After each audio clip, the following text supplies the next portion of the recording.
देखिए, दबाव बन पाएगी या नहीं पाएगी अलग बात है। सरकार इन लोगों को बात सुने, यही हमारा मांग है।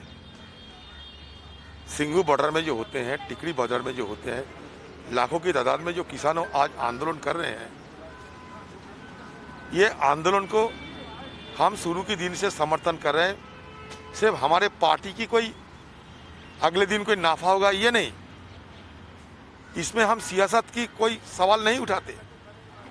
हमारी ये मांग इसलिए है कि अन्नदाता को जो समस्याएं हैं, अन्नदाता को जो मांग है, ये मांग को सुना जाए और इनको जो मांग इसको पूरा किया जाए।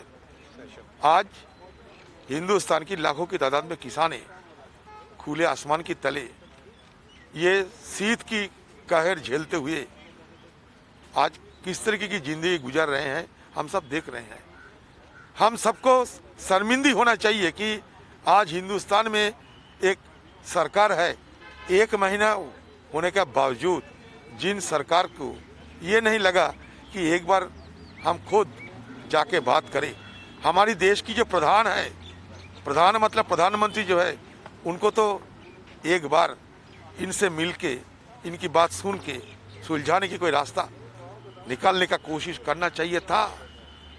आज किसान आंदोलित है और हमारे प्रधानमंत्री ये आंदोलनरत किसानों को और ये सरकार ये आंदोलनरत किसानों को झूठे मूठे इल्जाम लगा के, झूठ मूठ शिकायत लगा के इनकी जो छवि, ये छवि को धूमिल करने का कोशिश जारी रखा है। ये बड़ी दुखद की बात है।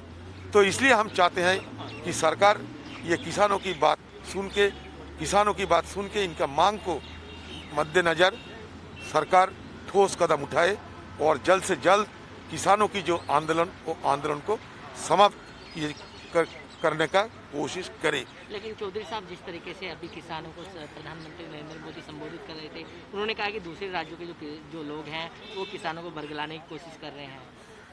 अच्छा, हिंदुस्तान की अन्नदाता, हिंदुस्तान के किसान क्या इतना मूर्ख है कि उनको बरगलाने की कोशिश करेगा किसी ने और वो बरगला के ये आंदोलन करते रहेगा?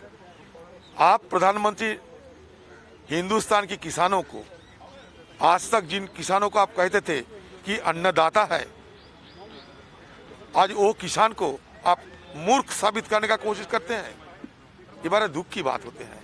पंजाब के किसान, हरियाणा के किसान, हिंदुस्तान के किसान जो आंदोलन करते हैं, वो मूर्ख नहीं हो सकता, उससे बड़ा विज्ञानी नहीं हो सकता। वो जमीन से हमारे लिए फसल उगाल के हम सबको पेट भराते हैं, वो मूर्ख नहीं हो सकता। अगर आप चालाक हो सकते, जरूर आप चालाक है, लेकिन किसान को मूर्ख बनाने का कोशिश मत कीजिए। आप चालाकी करते रहिए, आप चालाक बन के रहिए, लेकिन इसका मतलब ये नहीं कि किसानों को आप मूर्ख संबोधन करें और किसानों को आप मूर्ख बनाएं। चौधरी साहब, मेरा आखिरी सवाल ये है कि जिस तरीके से अभी किसान लगातार बैठे हुए हैं, सरकार कह रही है कि बिल में संशोधन कराना है करा लीजिए, लेकिन वापस नहीं होगा। किसान अड़े हुए हैं कि बिल वापस हो, लेकिन कांग्रेस भी लगातार मांग उठा रही है। रास्ता क्या निकलेगा, हल क्या निकलेगा इसका? देखिए, मुझे तो एक कहना है ये कि आपने जब ये बिल बनाया था, जिन लोगों के लिए बिल बनाया था, उनसे कभी चर्चा नहीं किया, उनसे कभी मशवरा नहीं किया। आपने मनमाफिक बिल पारित कर दिया। आपकी संख्या की जोर पे, बल पे, सदन के अंदर संख्या की बल पे आप जबरदस्ती बिल पास करा लिया। राज्यसभा में ये बिल पास कराने में दिक्कत आती थी, इसलिए विपक्ष की सांसदों को आपने सस्पेंड करा दिया। तो आपने खुद गैर कानूनी काम करते हुए ये बिल को पारित किया और हिंदुस्तान में लागू करने का कोशिश किया। आपको सोचना पड़ेगा कि गलती आपने किया, ये गलती से कैसे आप अपने को निकाल के सही रास्ते पे ले आए, ये आपको सोचना पड़ेगा। क्योंकि सरकार आपका है, सरकार को सोचना पड़ेगा। और ये बिल वापस लेने में आसमान तो नहीं टूट पड़ेगा ना। हिंदुस्तान में ऐसा कोई मिसाल का नहीं है कि बिल कभी वापस लिया गया। जरूर है, आप बिल वापस लीजिए, फिर दोबारा बिल अगर लाना ही है, फिर किसानों के बात करके, चर्चा करके, उनके मांग क्या है वो उसको मद्देनजर आप सही ढंग से फिर दोबारा बिल लाइए। हर जगह है, आसमान तो टूट नहीं पड़ेगा ना। सरकार आपकी लोकतांत्रिक सरकार है, एक बार कुछ हो जाए इसको इससे मैं हट नहीं सकते, ये जिद्दीबाजी सरकार ना करे तो बेहतर है।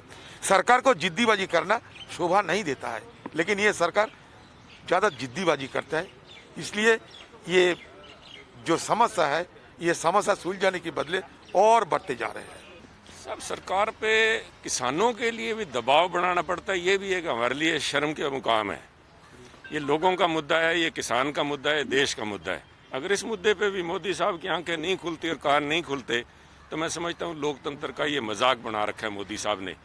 मोदी साहब आज टेलीविज़न के ऊपर रंग बिरंगी पगड़ियाँ पहनवा के लोगों को किसान के रूप में और उनसे वर्चुअल टॉक करते हैं, मीडिया के जरिए, टेलीविज़न के जरिए बात करते हैं। मेरी हाथ जोड़ के बेनती है मोदी साहब से, 5 लाख किसान टिकरी बॉर्डर और संघू बॉर्डर पे बैठा है, उनसे जाके बात करें। उनके जो किसान जत्थेबंदियाँ, उनके लीडर्स बैठे हैं, उनसे जाके बात करें। और अगर मोदी साहब को ये भय सता रहा है कि कांग्रेस उनको, पंजाब कांग्रेस उनको बहका रही है, तो जाके खुद उस गलतफहमी को दूर क्यों नहीं करते? या गरीब में से बू आने लग गई मोदी साहब को। देखिए, बड़ा शर्म की बात है कि वही मोदी साहब हैं तो इन्होंने 2014 में गरीबी के नाम पे वोट लिया था, भी मैं गरीब का बेटा हूँ। आज गरीब में से बू आने लग गई, साहूकार अच्छे लगने लगे। किसान से जाके बात करें, उसका गुस्सा देखें, उनकी आंख में किसानों का जो गुस्सा है वो उनकी किसान की आंख में देखें। और किसानों से भय लगता है, किसानों से बू आती है मोदी साहब को। तो वो जो माता वहाँ बैठी है, 87 साल की एक माता जिसने अपना बेटा चाइना बॉर्डर के ऊपर शहीद करवाया है और जो अपने पोते को लेके वहाँ पे बॉर्डर पे बैठी है, उसका दर्द देखें उसकी आंख में। मैं समझता हूँ मोदी साहब अगर वहाँ सिंघू बॉर्डर पे जाके उस माता से मिलेंगे तो उसकी आंख देख के ही वो अपने आप के अंदर जलालत महसूस करेंगे और इन काले कानूनों को खुद फाड़ेंगे।